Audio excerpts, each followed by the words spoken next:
最近去咗睇水舞間嘅表演，喺水舞間嘅大門口，佢設置咗一個影相區，有專人可以同你影相。當然你亦都可以選擇用自己嘅手機影啦，所以早啲去就唔怕人多，可以慢慢咁樣影相。影完相距離開場時間仲有個幾鐘，因為要喺開場前半個鐘先可以入場，所以我哋就喺酒店裏面嘅商場行下，行下，我哋發覺有一個展館，入場係免費㗎。如果關注咗佢嘅微信號，仲有小禮物一份添。原來呢度係結合咗體育同埋藝術嘅一個展館，佢以乒乓球、籃球同埋網球為主題。你睇下呢啲乒乓球台幾特別，尤其是呢一張多角度嘅球台，可以俾我哋試玩。我哋4個大人喺呢度玩下，唔覺就玩咗半個鐘頭啦。如果唔係就快開場，我哋都仲想玩多一陣啊！再次返到水舞間入口，已經有好多人啦。影相區嗰度要排隊先至影到相，所以如果想影靚相嘅就要早啲嚟啦。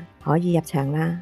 舞台喺正中央，所有座位圍住個舞台。就算我坐到最高一行，其實距離個舞台都唔係好遠。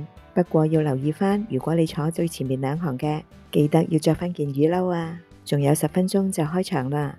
突然間有一個劍客出現喺我哋嘅觀眾席上面，仲同觀眾互動起嚟。佢咁樣就可以帶領觀眾慢慢咁樣投入去劇情裏面。正式開場啦！開始時我以為舞台嘅水好淺，點知當四周圍嘅布景板升起之後，水池中間升起咗一個高台，演員可以喺高空直接跳入水裏面。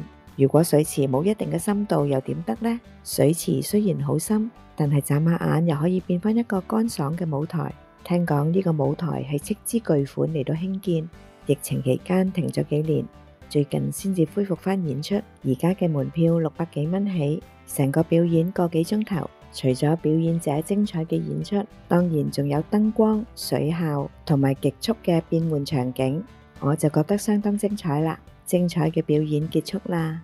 如果自己冇揸車嘅，可以坐穿梭巴士，離開場館嘅左手邊就係㗎啦。穿梭巴士可以去到各個唔同嘅口岸同埋澳門市區，所以交通都十分方便㗎。